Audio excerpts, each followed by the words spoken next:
안녕하세요, 여러분. 저는 이제 60대에 접어든 아줌마 겸 곧 할머니가 되는 여성이에요. 제 나이를 이렇게 글자로 적다 보니 참 많이도 살았구나 싶네요. 그 모진 세월 동안 어떻게 버티며 잘 살아왔구나 제가 대견스럽기도 하고요. 이렇게 60년을 넘게 살다 보니 참 인생지사 세옹지마라는 것을 몸소 느껴요. 곧 죽을 것처럼 고통스럽다가도 또 언젠가는 좋은 일이 오고 그 좋은 일이 왔다가도 언제 그랬냐는 듯 나락으로 떨어지고. 남들도 그렇겠지만 제 인생은 참 변화가 많아서 당장 오늘을 예측하기도 힘들 만큼 바람잘 날 없었구나 싶고요. 그런데요, 여러분, 제가 살아보니까 길한 일이 있으면 흉한 일도 있고 재앙이 있으면 복도 오듯이 인생은 언제 어떻게 될지 알 수 없더라고요. 제 인생이야말로 세옹지마, 바로 그 사자성어가 딱 떨어질 만큼 참 파란만장했거든요. 요즘 참 살기 힘들고 팍팍한 세상이잖아요. 언제 이 먹구름이 거치나 싶고 언제 내 인생에 해가 비치려나 싶고. 혹시 지금 제 사연을 듣고 계시는 분들 중에 삶에 지치시고 힘드신 분들이 있다면 제 이야기를 끝까지 한번 들어봐 주셨으면 좋겠어요. 고단한 삶에 지친 여러분에게 작은 힘을 드릴 수 있지 않을까 조심스럽게 제 사연을 말씀드릴게요. 여러분들은 기적이라는 단어를 믿으시나요? 저도 사실 절대 믿지 않았던 단어예요. 사실 그런 걸 기대할 만큼 녹록한 인생은 아니었거든요. 그런데요, 시궁창같이 흘러가던 제 인생에도 언젠가는 기적이란 게 찾아오더군요. 행복이라는 단어와 함께 찾아온 아주 밝은 광명이요. 저는 참 지지리도 가난한 집에서 둘째로 태어났어요. 제 위로는 5살 위인 오빠가 한 명 있었고요. 저의 생애 첫 기억은 바로 오빠가 차려준 단출한 밥을 먹던 순간이었어요. 그도 그럴 것이 좁고 허름한 판잣집엔 늘 오빠와 저 둘만 있었어요. 막노동 하시는 아버지와 식당에서 잡일을 하시는 엄마는 늘 집을 비우셨거든요. 엄마가 해두고 간 밥에 늘 반찬은 쉬어빠진 김치였어요. 그리고 가끔 엄마가 식당에서 얻어오신 나물 반찬이 놓여있는 날엔 그야말로 진수성찬이었죠. 어린 오빠는 배고프다고 칭얼대는 제게 고사리 손으로 밥을 차려주었어요. 그나마도 밥이 모자라는 날이면 오빠는 남은 밥을 모두 제게 넘겨주었고요. 오빠는 배 안 고파? 제가 물을 때마다 오빠는 응, 오빠는 배 하나도 안 고파. 그러니까 우리 숙희 많이 먹어? 라며 배시시 웃었죠. 그래서 제 기억 속 오빠는 영웅이었어요. 난 먹어도 자꾸 배가 고픈데 오빠는 하나도 먹지 않았는데도 배고프지 않은 천하무적 같았거든요. 전 오빠가 세상에서 제일 멋지다고 생각하며 자랐습니다. 물론 지금 돌이켜 생각해보면 오빠는 내게 자기 밥을 다 넘겨주고 얼마나 배가 고팠을까 가슴이 미어지지만요. 어려운 살림에도 저희 남매는 참 돈독했어요. 어릴 땐 포대기에 오빠가 저를 업고 키웠을 만큼 제겐 또 다른 부모였죠. 가난해도 화목한 집이었어요. 배를 골마도 곁에 오빠와 부모님이 계시니 어린 저는 그저 좋기만 했죠. 그러던 어느 날이었어요. 제 인생의 첫 번째 불행이 찾아왔어요. 공사판에서 막일을 하시던 아버지가 사고를 크게 당하신 거예요. 곧장 병원으로 이송되는 도중 아버지는 숨을 거두시고 말아요. 엎친 데 덮친 격으로 아버지의 장례를 치르는 와중 어머니는 충격과 슬픔을 이기지 못하고 쓰러지셨어요. 곧바로 병원으로 옮겼지만 장례를 다 치르고 발인까지 끝내길 기다렸다는 듯 어머니도 아버지를 따라가십니다. 결국 저희 남매는 한순간 부모 없는 고아가 되어버린 거죠. 친인척들은 계셨지만 다들 사정이 좋지 못하셨어요. 모두가 못 살던 그때 저희 남매를 거두어갈 친척들은 없었어요. 그렇게 저희 남매는 막내 고모의 손에 이끌려 한 보육원으로 가게 됩니다. 제 나이 5살, 오빠 나이 10살 때였죠. 수녀원에서 운영하는 보육원이었는데 시설이 퍽 좋지 못했어요. 물론 다른 보육원과 비교해보지 못해 모르겠지만 그 당시 판자촌에서도 안 좋은 편이었던 저희 집보다도 낙후된 환경이었으니 말 다했죠. 아주 좁은 방에서 대략 30명의 아이들이 모여 잠을 잤는데 편하게 다리를 뻗기는커녕 몸을 뒤척이기도 힘들었어요. 그럴 때마다 오빠는 제 옆에서 수키야, 오빠 몸에 다리 얹고 편하게 자 라고 했어요. 늘 자신의 잠자리를 내게 내어주고 저는 조그맣게 웅크리고 잠을 청했죠. 마치 전쟁통처럼 북적이는 그 방 안에서 오빠만이 절 지켜주는 유일한 울타리였어요. 오빠는 제게 정말 오빠가 아닌 신 같은 존재였죠.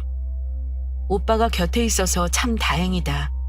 어디 가서 살아도 우리 오빠만 있으면 괜찮겠다 생각할 정도로 큰 의지가 되었습니다. 그 보육원은 하루에 2끼를 식사로 급식 형식으로 줬어요. 보조금도 없이 운영하는 보육원은 언제나 식량이 모자랐죠. 그러다 보니 늘 급식판은 밥알이 몇 개 떠있는 미음이나 죽이었고 그나마도 배를 채울 만큼이 되지 않아 저희 남매는 늘 배를 골아야 했습니다. 한창 클 나이에 아이들은 얼마나 배가 고팠겠어요. 급식이 끝나고 식사가 시작되면 서로의 밥을 빼앗아 먹으려고 또 난리가 났었어요. 그럴 때마다 든든하게 저를 지켜준 것 또한 오빠였어요. 그리고 오빠의 밥의 반은 언제나 철없는 저의 입으로 들어갔죠. 오빠, 밥 안 먹어도 돼? 괜찮아, 너 더 먹어. 늘 자신의 밥을 제게 양보했죠. 저희는 하루가 다르게 피골이 상접해가고 있었어요. 영양실조로 배는 툭 튀어나오고 손톱 밑은 까슬까슬한 거스러미가 올라와 있었죠. 제가 손에 뜯어놓은 거스러미에서 흐르는 피를 쪽쪽 빨고 있을 때였어요. 오빠가 결심하듯 제게 말하더군요. 오빠가 오래 생각해봤는데 수키야. 응? 저는 피를 빨다 말고 오빠를 바라봤죠. 오빠 돈 벌어서 너 데리러 올게. 여기 있다간 둘 다 굶어 죽겠어. 나만 두고? 오빠 금방 올게. 너 국민학교도 가야 하고 중학교도 가야지. 그러면 여기 계속 있으면 안 돼. 데리러 올 거니까 꼭 여기 있어야 해. 알겠지? 나도 데려가면 안 돼? 그러고 싶은데 넌 여기 있는 게 더 안전해. 그러니까 딱 5년, 아니 3년만 기다려.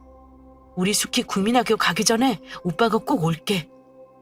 저는 울면서 철없이 매달렸지만 오빠의 결심은 확고했어요. 그날 오빠는 보육원을 떠났고 저는 홀로 덩그러니 남겨졌습니다. 오빠가 오기만을 오매불만 기다렸어요. 아이들은 오빠가 절 버리고 떠난 거라고 했지만 믿지 않았어요. 오빠는 저 국민학교 가기 전엔 꼭 올 거라고 약속했으니까요. 시간이 지나고 또 지났죠. 오빠는 3년이 지나도 돌아오지 않았어요. 4년이 되던 해 저는 알았죠. 아, 오빠가 날 버린 거구나. 그런데 또 불행이 닥칩니다. 원장 수녀님이 돌아가시면서 보육원 운영이 어려워진 거예요. 게다가 보육원에 화재까지 나는 사고가 이어졌어요. 그때 방 안에 있던 아이들이 꽤 많이 죽었고요. 물론 저는 구사일생으로 살아났지만요. 그 사건과 맞물려 운영이 힘들다는 이유로 결국 보육원은 문을 닫게 되었고 저는 다른 보육원으로 이전하게 됩니다. 저는 차마 발걸음이 떨어지지 않았어요. 혹시나 오빠가 오지 않을까. 왔는데 내가 없으면 어쩌지? 하지만 살아야 했죠. 저는 떨어지지 않는 발걸음을 옮겨야만 했어요. 그렇게 세월은 무심히도 흘렀습니다. 옮긴 보육원은 다행히 국가에서 운영되는 곳이었어요. 그래서인지 절 학교에 보내주더군요. 늦게 학교에 입학했고 중학교까지 졸업했어요. 그 사이 저는 가끔 오빠와 있던 이젠 폐허가 되어버린 보육원에 가서 하루 종일 오빠를 기다렸어요. 혹시나 오지 않을까 미련을 채 버리지 못한 거죠. 그렇게 오지 않는 오빠를 기다리다 발길을 돌리길 수십 번. 어느새 저도 단념이라는 걸 하게 되더라고요. 그리고 단념하게 되었을 때쯤 저는 보육원 원장님의 소개로 공장에 취직하게 되었어요. 경기도에 있는 작은 부품 공장이었는데 색깔을 칠하는 단순 노동이어서 일은 그렇게 힘들지 않았고 무엇보다 기숙사가 있어서 참 좋았어요. 저만 쓰는 방은 아니었으나 그래도 4명이 함께 쓰다 보니 제 자리도 있고 제 공간도 조금 있었어요. 태어나 처음 가지게 되는 제 공간이 얼마나 좋고 소중하던지요. 전 참 열심히 그리고 성실히 일했습니다. 언젠가는 잘 살게 될 거라는 기대보단 행복해지지 않을까 하는 희망으로 하루하루를 버티며 살았던 것 같아요. 그렇게 제가 19살이 되던 해 남편을 만나게 돼요. 공장에서 함께 일하던 사람이었는데 어느샌가부터 저를 잘 챙겨주더라고요. 자기가 받은 간식도 챙겨서 제 주머니에 넣어주고 쉬는 날인데도 불구하고 나와서 제 일을 해주면서 좀 쉬라고 말해주고 참 따뜻한 사람이었어요. 사실 전 그때 남편의 다정이 참 좋았던 것 같아요. 다른 남자를 만나본 적도 없었지만 무엇보다 오빠가 절 챙겨주던 모습 같아서 너무 좋았죠. 남편은 사람도 성실하고 공장 내 평판도 참 좋았어요. 게다가 조실부모해서 혼자라는 점도 큰 공감대가 되었죠. 그렇게 저는 남편과 연애를 하고 21살이 되던 해 결혼식도 없이 혼인신고를 했어요. 넉넉하지 못한 살림이었지만 결혼 생활은 퍽 나쁘지 않았던 것 같아요. 사실 그때 당시만 해도 제게 행복이라는 건 사치이고 그냥 남들처럼 평범하게 월세방이라도 내 집에서 편안하게 살고 싶다의 소박한 꿈은 이루어진 셈이었으니까요. 그렇게 세월이 지나 제게 첫 번째 기적이 찾아와요. 바로 아이라는 커다란 선물이었죠. 하지만 문제가 있었어요. 그때 당시 남편이 조금씩 노름에 손을 대고 있었던 거죠. 저도 그 사실은 어렴풋이라도 알고 있었지만 곧 아이가 태어난다를 생각에 묵인했어요. 사실 그것 말고도 남편은 문제가 많았습니다. 술을 먹고 돈을 가져오라며 손찌검한다거나 여자 문제를 일으키는 게 부지기수였거든요. 하지만 저는 꾹 참았어요. 아이를 아버지 없는 자식으로 키울 수는 없으니까요. 저 같은 환경에서 자라게 할 수는 없었으니까요. 그렇게 아이는 무럭무럭 자랐고요. 남편의 도박 판돈도 무럭무럭 커져갔어요. 월세 보증금을 야금야금 빼먹더니 결국엔 아이를 위해 들던 적금 통장에까지 손을 대더군요. 남편은 그 돈만은 건드리면 안 되는 거였어요. 사실은 우리 아들이 공부를 곧잘 했거든요. 서울에 있는 제일 좋은 4년제 대학을 갈 수 있다는 담임 선생님의 말씀도 있었어요. 애가 곧 대학에 들어갈 나이가 되어가는데 그 돈을 노름판에 써버리다니요. 저는 그때 굳은 결심을 합니다. 남편의 노름판에 찾아가서 그 판돈이라도 걷어와야겠다고 생각한 거죠. 그래서 억척스럽게 찾아간 곳은 작은 단칸방이었어요. 거창한 하우스라도 생각했던 저는 의아함에 조심히 문을 열었죠. 근데 저는 그 안에서 못 볼 꼴을 보고 맙니다. 노란 장판 위에 흩어진 새빨간 화투장, 구겨진 담요, 그 위에 뒤엉킨 남녀. 저를 보고 놀라 눈이 커다래진 남편, 그리고 한 젊은 여자. 여보! 저는 문을 쾅 닫고 그 자리를 도망치듯 나왔습니다. 그래도 계집질과 폭력은 하지 않는다며 참아왔던 제 인생이 한순간에 무너지는 기분이었어요. 남편이 바람을 핀다는 건 알았지만 직접 눈으로 목격하니 정말 세상이 무너져 내리더군요. 아들 등록금을 저 여자에게 가져다 바친 걸까? 생각이 여기까지 미치자 정말 저는 참을 수 없는 분노에 휩싸였어요. 그리고 제 아들을 위해서라도 저는 이혼을 결심하게 됩니다. 이혼이 참 간단하더군요. 20년 넘게 살을 섞고 살았는데 도장 한 번 찍고 법원 몇 번 가니 그냥 남이 되더라고요. 남편도 어찌나 순순히 이혼해주던지 제가 이혼하자고 하길 기다린 사람 같았어요. 진호, 대학 등록금 돌려줘. 저는 법원을 나서며 말했어요. 지가 애비라면 그래도 그 돈은 주겠지라는 마지막 믿음은 있었던 것 같아요. 그렇지만 그 믿음은 남편의 이어진 말에 와장창 깨어지고 말아요. 대학은 무슨 대학이야? 졸업하고 돈이나 벌라고 해. 그러면서 에이, 분수에 맞게 살아야지 대학은 무슨 대학! 하더니 길바닥에 돌을 뻥 차고는 가버리더군요. 저는 허탈하고 눈앞이 막막했습니다. 당장 먹고 살 일이 걱정이더군요. 오빠와 단둘이 보육원에 버려졌던 그때의 기분이 다시 되살아나는 듯 했어요.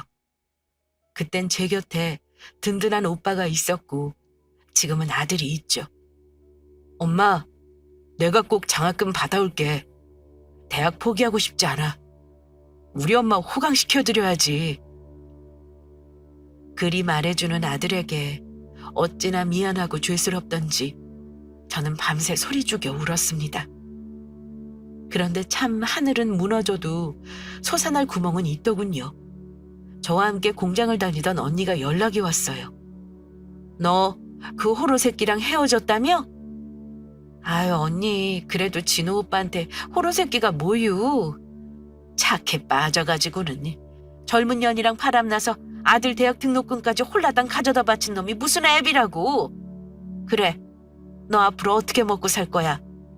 그러니까 눈앞이 막막해. 당장 애 입학이 코앞인데 등록금을 마련해야 하는데. 언니, 혹시 일자리 좋은 곳 없어? 안 그래도 그것 때문에 전화했어. 아는 언니가 일하던 곳이 있는데 서울에 있는 대저택 입주 가정부야. 언니도 평생 다니고 싶을 만큼 좋다고 아깝다고 전화한 거야. 언니 이번에 아들내외 따라 외국에 이민 가거든. 입주 가정부? 그래, 별채에 따로 집이 있어서 진호랑 같이 들어가서 살아도 되고. 진호 학교도 서울이라며? 통학도 어려운데 잘 됐지. 월급도 꽤 괜찮고 사람들이 점잖단다. 첫 달 월급으로 진호 등록금은 될 것 같은데 어떻게 소개해 좀 알아? 정말 하늘에서 내려준 금동아줄 같더군요. 나야 너무 좋지. 언니 정말 고마워. 죽으라는 법은 없더군요. 저는 면접이 잡히자마자 서울로 향했습니다. 남편이 짐 빼러 오는 날이었지만 그게 중요하지 않았죠. 내 아들이 제겐 가장 중요했으니까요. 와, 이게 집이야? 언니가 알려준 주소로 찾아가니 아주 높은 담장이 나오더군요. 그리고 그 담장만큼 높은 대문은 정말 근사했어요. 어릴 적 제가 꿈꾸며 종이에 그리던 바로 그런 집이었죠. 저는 떨리는 마음으로 조심스럽게 초인종을 눌렀어요. 누구세요? 입주 가사 도우미 면접 왔습니다. 그러자 띵 하는 소리와 함께 거대한 대문이 삐걱 열리더군요. 저는 마른 침을 꿀꺽 삼켜놓고 집 안으로 들어섰죠. 곧장 집이 나올 줄 알았는데 담장 안의 세상은 정말 광활했어요. 아주 크고 푸릇하게 잘 가꿔진 정원을 한참이나 가로지르자 대저택이 나왔습니다. 눈이 휘둥그레진 저의 시선은 그 옆에 달린 별채에 닿았죠. 저기가 별채가 맞나 할 정도로 좋은 집이었어요. 겉으로 보기엔 지금까지 제가 살던 어떤 집보다도 좋아 보였죠. 저는 막 심장이 두근거리는 걸 느꼈어요. 꼭 이 집에서 일하고 싶다고 생각하면서 집 안으로 들어섰습니다. 이쪽으로 앉으세요. 효숙이 동생분 맞죠? 저를 소파로 안내한 인상 좋은 분이 언니의 친한 언니인 것 같았어요. 저는 네 하며 가볍게 눈짓했습니다. 사모님 곧 나오실 거예요. 여기 정말 좋아요. 손만 여물면 일하기 좋을 거예요. 그리 말하고 있는데 아주 멀리서 아주 우아하게 차려입은 중년의 여성분이 걸어오셨어요. 먼 길 오시느라 수고했어요. 밝은 음성에선 기품이 느껴졌어요. 있는 사람은 그냥 뭘 입어도 분해가 난다더니 딱 그 말이 떠올랐어요. 검소하게 차려입으신 옷에서도, 그리고 목소리에서도, 따뜻한 미소에서도 여유로움이 느껴지는 인상이었죠. 안녕하세요. 이야기는 대충 들었는데 이번에 아이가 아주 좋은 대학교 간다면서요? 아, 네. 그래, 가사 도우미 경력은 있으세요? 아니요. 없어요. 그런데 저 정말 잘할 수 있어요. 시켜만 주시면 뭐든 열심히 할게요. 경력은 사실 딱히 중요하지 않아요. 가정주부로 살아온 게 경력 아니겠어요? 사실은 지금 계신 아주머니께서 음식을 좀 가져다 주셨어요. 음식이라니, 저는 놀라 물었죠. 음식이요? 네, 지금 아주머니께서 해주신 음식이요. 제 음식을 어떻게... 그리 말하고 생각해보니 얼마 전 효숙 언니가 저희 집에 들려 이것저것 반찬을 좀 싸준 기억이 나더군요. 기분 나빠하지 말아요. 우리 집 양반이 워낙 입맛이 까다로워서 음식을 많이 가리거든요. 그래서 어쩔 수 없이 미리 좀 맛봤어요. 아, 네. 근데 남편이 아주머님이 해주신 음식을 너무 잘 먹어요. 엄마가 해준 음식 같다면서 그거만 됐다 싶어서 이렇게 불렀어요. 오늘은 면접이 아니고 같이 잘해보자고 부른 거예요. 하며 내 손을 꼭 잡으시더군요. 앞으로 잘 부탁해요. 아들 대학 등록금이 없다는 이야기도 들었어요. 일만 잘해주시면 아드님 대학 등록금은 앞으로 걱정할 필요 없이 저희가 다 해줄게요. 네? 취직만으로도 감지덕지인데 등록금까지 내어주신다니 이런 은인이 다 있나 싶더라고요. 저는 연신 허리를 굽신거렸습니다. 앞으로 잘 부탁드려요. 감사합니다. 정말 감사합니다. 그렇게 저와 아들 진호는 그 집 별채로 이사를 했어요. 집은 밖에서 보던 것과 마찬가지로 너무도 좋았습니다. 아들도 무척 좋아하고 저도 무척 좋았죠. 어때요? 두 식구 살기엔 적당할 것 같기도 하고 조금 좁은가 걱정도 되고 그러네요. 이삿짐을 다 나르고 정리하고 있는데 사모님이 쟁반에 과일과 차를 내오셔서 말씀하시더라고요. 저는 손사래를 치며 고개를 가로저었습니다. 지금도 훌륭해요. 저 사실은 거실 있는 집 처음 살아봐요. 마음에 든다니 다행이에요. 오늘 내일은 이삿짐 정리하느라 정신없을 테니 푹 쉬고 모레 월요일부터 출근해 주시면 되겠어요? 그럼 남편분 식사는요? 출장 갔어요. 한 달 정도. 아, 네. 이사한 저는 꿈에 부풀었습니다. 이상하게 이혼이라는 지독한 열병을 앓고 나니 새로 태어난 것처럼 새 세상이 펼쳐지는 기분이랄까요? 뭔가 엄청 설레고 기쁘고. 그렇게 저의 입주가정부 생활은 시작되었어요. 아침에 일어나 청소하고 밥하고 빨래하고 늘 하던 집안일이 좀 스케일이 커졌다 정도일 뿐 일은 크게 고되지 않았어요.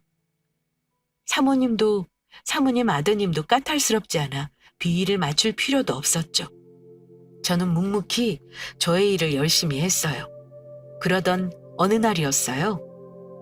내일 진호 대학 입학금 내는 날 맞죠? 라고 사모님이 물으시더군요. 저는 놀라 눈을 동그랗게 뜨며 물었어요.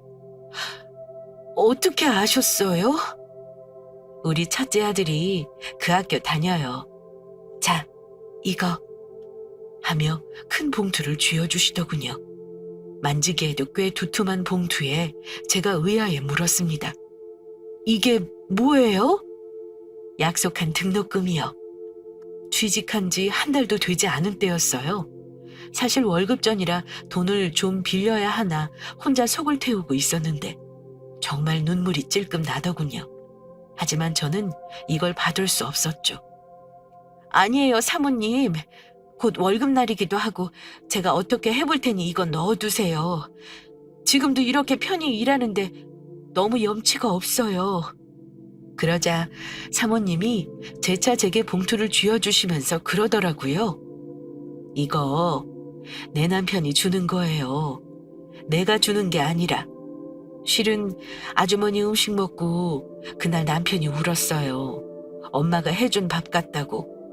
그러면서 꼭 보답하고 싶대요. 이게 보답이 될진 모르겠지만 제발 좀 받아줘요. 감사합니다. 저는 눈물을 터뜨리고 말았어요. 아직 보지도 않은 사장님에게 너무 감사해 몇 번이고 고개를 숙여 인사했죠. 그리고 며칠 후 사모님이 아침부터 분주하셨어요. 그리고 제게 당부하셨죠. 아주머니, 오늘 저녁 식사만 좀 더 신경 써주실 수 있을까요? 네, 그럼요. 그러자 활짝 갠 얼굴로 화사하게 웃으시며 사모님이 그러시더군요. 오늘 남편 귀국하는 날이에요. 저까지 심장이 두근대더군요. 이렇게 좋은 사모님과 결혼하고 선뜻 대학 등록금까지 내어주신 사장님은 어떤 분이실까 궁금하기도 했고요.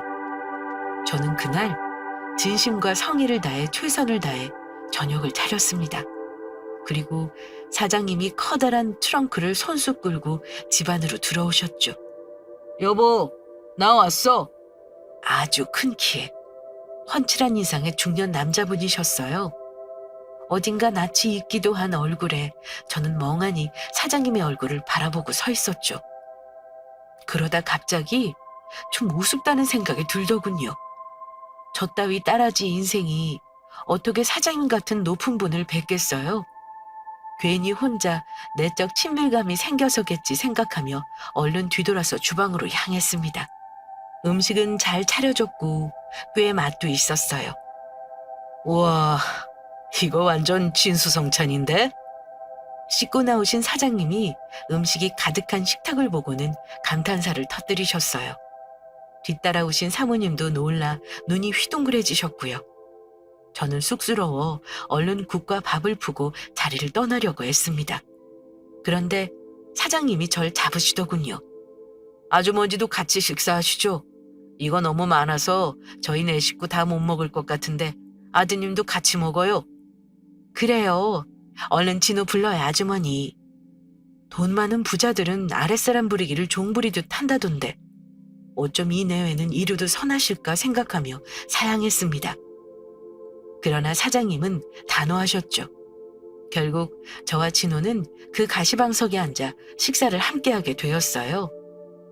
그래, 진호군은 우리 영훈이랑 같은 학교라고? 네, 이번에 1학년 입학해요. 공부를 아주 잘한 모양이네. 진영이다 생각하고 궁금한 거 있으면 물어보고 그래. 그렇게 일상적인 대화가 오갔습니다. 그리고는 사장님이 김치를 하나 집어 입안에 넣으셨어요. 그런데 사장님의 반듯하던 미간이 확 구겨지시더라고요. 제가 잔뜩 쫄아서 물었죠. 왜 그러세요? 입맛에 안 맞으세요? 이 김치 사신 겁니까?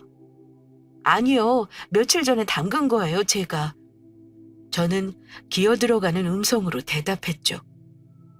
고향이 어디세요? 전 서울이요. 서울 김치인데 전라도 김치 맛이 나네요. 아, 네. 저희 어머니가 전라도 분이셨거든요. 어릴 때 어머니 뒤에서 보면서 배우던 게 아직 손에 익어서 그런가 봐요. 혹시 전라도 김치 싫어하시면 다시 담을게요. 죄송합니다. 제가 기어들어가는 목소리로 이야기하자 사장님은 급히 손사래를 치셨어요. 아니요. 정말 좋아합니다. 저희 어머니도 전라도 분이셨거든요. 김치가 꼭 저희 어머니 김치 같은 맛이 나서 여쭤봤어요. 그 말에야 저는 안심했죠. 그리고 아주 쓸데없는 이야기를 해버립니다. 아, 그러셨구나. 그런데 저희 어머니는 일찍 돌아가셔서요. 그냥 보기만 한 정도라 그 맛은 못 따라가요. 아, 어머니가 일찍 돌아가셨어요? 안타까이 물어보시는 음성에 저도 모르게 입을 놀리고 말았죠. 네, 아버지 사고로 돌아가시고 어머니가 그 충격으로 쓰러지셨다가 돌아가셨어요. 제 나이 5살 때네요. 그런데 그때 사장님의 눈동자가 커져요. 그리고 손에 들려있던 숟가락이 툭 하고 식탁 위로 떨어지죠. 저는 영문을 몰라 어리둥절해 있는데 굳어버린 사장님 대신 사모님이 넌지시 물으시더군요. 어린 나이에 안 됐네. 혹시 외동으로 크셨어요? 아니요. 오빠가 있었어요. 5살 위에. 얼굴 못 보고 산 지는 몇십 년 됐어요. 어머! 사모님은 놀라 저도 모르게 튀어나온 비명을 손으로 틀어막으시고는 새빨개진 눈으로 다시 제게 물어왔어요. 제가 아주머니 성함도 못 여쭤봤네요. 혹시 성함이 정숙희입니다. 세상에. 저는 도무지 영문을 알 수 없었어요. 놀라서 연신 입을 틀어막으시는 사모님과 눈물이 그렁그렁하신 사장님까지 제가 무슨 말실수라도 했나 정말 그 순간 뒷골이 서늘했을 정도였어요. 그때 사장님이 눈물을 그렁그렁 달고 물어보시더라고요. 혹시 그래서 보육원에 갔습니까? 네, 은예 보육원이라고. 그런데 거기 불이 나서 문을 닫았어요. 그런데 왜... 수키야, 오빠야, 정수환, 오빠라고. 정수환, 오빠의 이름이었어요. 네? 그 순간 사장님의 얼굴에 어린 기억 속 오빠의 모습이 겹쳤습니다. 많이 크고 늙었지만 왜인지 낯익던 얼굴은 사실 제가 기억하던 오빠의 얼굴이었던 거예요. 그날 즐거운 식사 자리는 결국 눈물의 제외 자리가 되었어요. 사연을 들어보니 보육원을 나간 오빠도 엄청나게 고생을 한 것 같더라고요. 자리를 못 잡아 저를 데리러 오지 못하고 있다가 5년째 되던 날 저를 데리러 갔는데 보육원은 이미 불에 타 폐허가 되어 있었고 아이들이 싹 다 불에 타 죽었다는 소문을 들었다고 해요. 결국 수소문을에 찾은 생존자 아이의 입에서 제가 사망했다는 소리를 들었다고 합니다. 시신을 찾으려고 노력도 해보고 혹시 살아있진 않을까 찾아보았지만 화재로 다 타버려 자료는 없었고 방도가 없었대요. 오빠는 이게 다 가난 때문이다 생각하면서 이악 물고 성공했고 이 자리에 올랐지만 저를 향한 죄책감과 그리움에 마음 한구석이 텅 비어 있었다고. 하긴 사모님도 그 사연을 다 알 정도이니 얼마나 많이 이야기하고 한을 품고 살았을까 싶더라고요. 그날 밤 저희 남매는 한참을 서로를 붙들고 울며 살아온 이야기를 했어요. 제 이야기를 다 듣던 오빠는 남편에 대한 분노에 치를 떨었죠. 그리고 자신이 좀 더 일찍 찾았어야 했다며 자신을 자책했습니다. 당장 우리 집 2층으로 이사해. 오빠의 말에 깜짝 놀라 되물었죠. 이 집 2층으로요? 어차피 널 위해 지은 집이야. 네가 어릴 때 그렸던 그 집 모습을 재현하려고 엄청 노력했거든. 저는 그제야 왜 이 멋들어진 대저택이 낯설지만은 않았는지 깨달았어요. 나중에 크면 꼭 오빠랑 이런 집에 살 거야. 오빠는 1층, 난 2층에서 같이 사는 거지? 어때? 어릴 때 오빠의 앞에서 그리던 그림 속 그 집의 모습을 너무도 닮아 있었다는 것을 이제야 알아차렸습니다. 저는 그렇게 눈물을 쏟았는데도 또 눈물을 펑펑 흘렸습니다. 그래요, 아가씨. 이제 우리 같이 살아요. 두 남매 떨어져서 그리워했던 시간만큼 꼭 붙어서 살아요. 알겠죠? 그리 말하며 제 손을 꼭 잡는 새언니가 어찌나 고맙던죠. 그렇게 저희는 별채에서 저택 2층으로 이사를 하게 되었어요. 제 인생은 그날부터 모든 것이 바뀌었죠.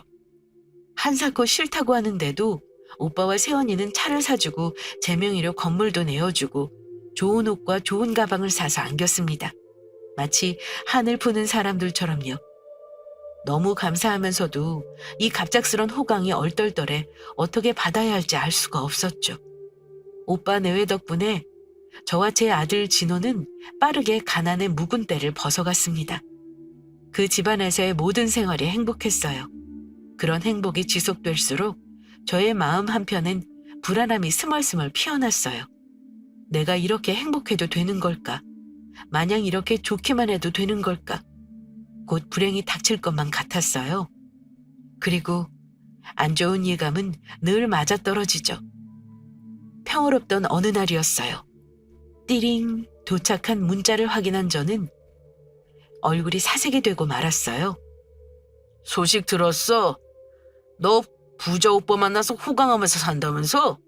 그럼 평생 나한테 빌부터 살았던 빚도 갚을 수 있겠네.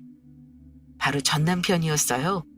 저는 놀라서 멍하게 핸드폰 화면을 쳐다보고 있었어요. 그러자 연달아 문자가 도착하더군요. 왜? 싫어? 싫으면 진호 양육권 넘기든가? 저는 경악을 금치 못했습니다. 어찌 이런 금수만도 못한 인간과 몇십 년을 산 걸까요? 생각만으로도 토악질이 나올 것만 같았습니다. 그리고 불안했죠. 정말 진호를 빼앗길까봐, 오빠를 협박이라도 할까봐 너무 두렵더라고요. 아니나 다를까 제가 연락이 없자 남편은 급기야 집으로 쳐들어왔습니다. 딩동 딩동. 새언니와 함께 정원 테이블에 앉아서 차를 마시던 저는 갑작스런 초인종 소리에 대문으로 향했습니다. 누구세요? 택배나 우체국 기사님은 보통 차고나 우편함에 두고 가시거든요. 딱히 올 사람이 없는데 누구지 하며 대문을 연 저는 눈앞에 서 있는 익숙한 얼굴에 화들짝 놀라고 맙니다. 바로 남편이었죠. 오랜만이네. 아유, 아주 신수가 훤하게 폈구나. 사색이 된 저는 서둘러 문을 닫으려 했죠. 당장 꺼지지 못해? 여기가 어디라고 찾아와? 그러자 남편이 우악스러운 힘으로 집 안으로 밀고 들어왔어요. 왜? 내가 내 마누라 집도 못 가? 비켜봐! 저는 바닥으로 쓰러지고 저를 훌쩍 넘은 남편은 성큼성큼 집 안으로 향했습니다. 갑작스럽게 찾아온 낯선 남자의 등장에 새언니도 놀라긴 마찬가지였죠.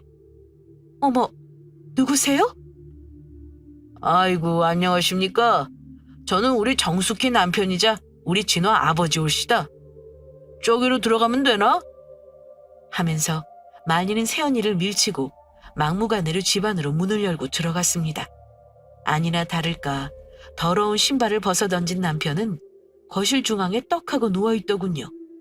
돈을 주지 않으면 나가지 않겠다는 작태였죠. 작정을 하고 온 것 같았어요. 정말 저는 미칠 것만 같아 발을 동동 굴렀고 새언니는 황급히 오빠에게 전화를 했어요.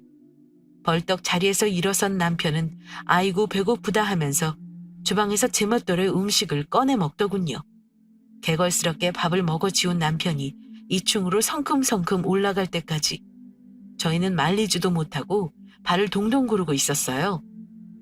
남자의 힘을 말릴 수도 없었고 막무가내로 구는 남편이 어떻게 여자에게 폭력을 휘두르는지 누구보다 잘 알고 있었으니까요. 그렇게 시간이 지나고 남편이 2층 제 방 침대에서 드렁드렁 코를 골며 잠을 자고 있을 때였어요. 도착한 오빠는 분노가 치밀어 올라 눈가가 시뻘갰어요. 이 새끼 어디 있어? 2층. 그러자 성큼성큼 계단을 밟고 올라간 오빠는 침대에서 코까지 골며 잠든 남편을 확인했습니다. 그리고 당장 욕실로 가서 차가운 물을 양동이에 담아갔죠. 촥! 오빠가 거침없이 뿌린 찬물에 푸어하며 잠에서 깨어난 남편이 화들짝 몸을 일으켰어요. 이게 뭐야? 갑자기 맞은 물벼락에 남편은 놀라 잠에서 덜 깬 눈만 껌뻑껌뻑 거렸습니다. 너 장준식이 내 동생 등골 빼먹으면서 평생 노름비제 시달리게 한 놈이 네 놈이구나? 뭐요? 가난하게 사는 고한영 걷어준 게 누군데? 뭐? 고한현? 오빠의 그런 무서운 모습은 처음 봤습니다. 오빠는 어금니를 으득 씹고는 주먹을 말아쥐었죠. 너 내가 어떻게 이 자리까지 올라온 줄 알아? 너 같은 새끼는 땅에 그냥 조용히 묻어버릴 수 있어. 너 내 동생 때리기까지 했다면서? 어디야? 여기야?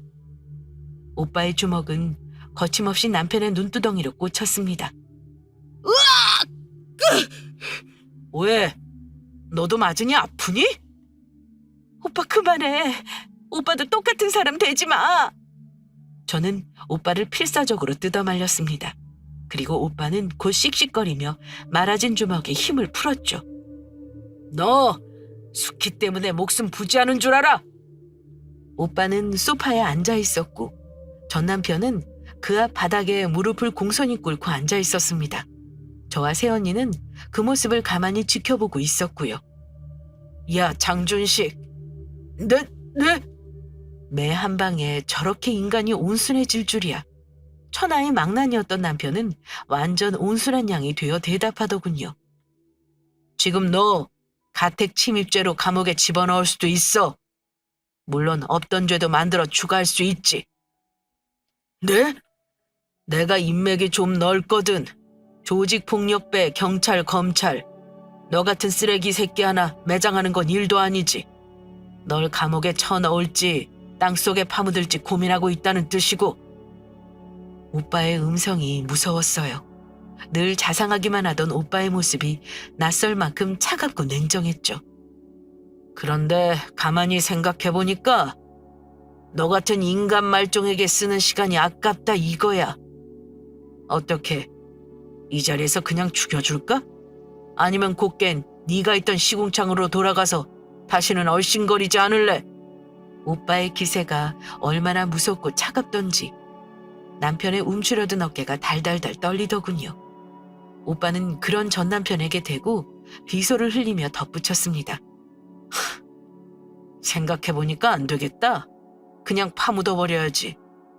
내 동생한테 했던 짓을 생각하니까 네가 살아있는 꼴을 볼 자신이 없네. 아마 그 순간 오빠의 말이 진심이라는 건 그 자리에 모든 사람이 느꼈을 겁니다. 제 척추가 곤두설 정도로 서늘하고 감정 없는 목소리였거든요. 아이고 형님, 죄송합니다. 잘못했습니다.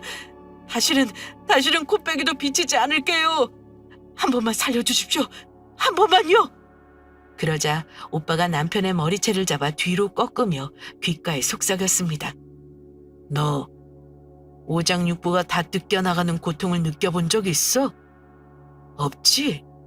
죽고 싶은데 절대로 죽지를 못해. 제발 죽고 싶다고 싹싹 빌게 될 만큼 고통스럽지. 어때? 한번 겪어볼래? 좋은 경험이 될 텐데. 남편은 이미 그 고통을 겪고 있는 사람처럼 비명을 질러댔습니다. 평소에도 겁이 많은 남자인데 바지를 보니 가랑이 사이가 축축하게 젖어 있더군요. 오줌까지 질질 싸며 도망치듯 밖으로 다름질치는 남편의 뒷모습을 바라보는데 그동안 쌓였던 울분이 씻겨 내려가는 기분이더라고요. 그런데 그때 제 등 뒤에서 새언니의 웃음소리가 들려오기 시작했어요. 깔깔깔 재미있다는 듯이 넘어가며 웃는 새언니는 뭐가 그리 웃긴지 배까지 잡고 웃었어요. 아니, 뭐가 그렇게 웃겨요. 저 지금 무서워서 혼났어요. 그러자 새언니가 어이없다는 듯 오빠를 쳐다보면서 그러더군요.